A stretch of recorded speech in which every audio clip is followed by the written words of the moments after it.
Deddy Mulyadi kerahkan warga pulihkan hutan, diupah Rp50.000 per hari.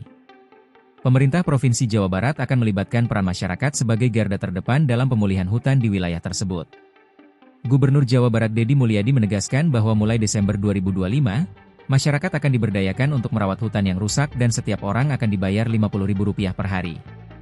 Upah tersebut, kata dia, lebih besar dari pendapatan harian sebagai kuli nyangkul di sejumlah daerah yang hanya berkisar Rp30.000. Mereka mendapat upah dalam setiap hari distandarkan oleh saya, Rp50.000.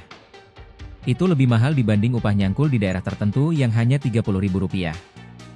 Kenapa harganya Rp50.000?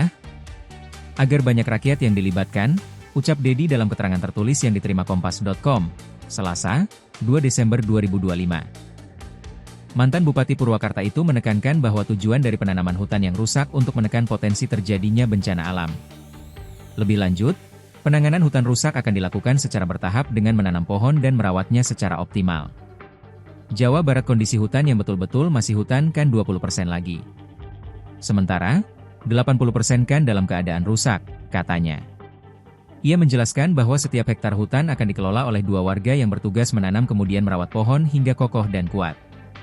Adapun jenis pohon yang akan ditanam dalam penanganan hutan rusak tersebut mulai dari beringin sampai nangka. Download Tribun X sekarang, menghadirkan lokal menjadi Indonesia.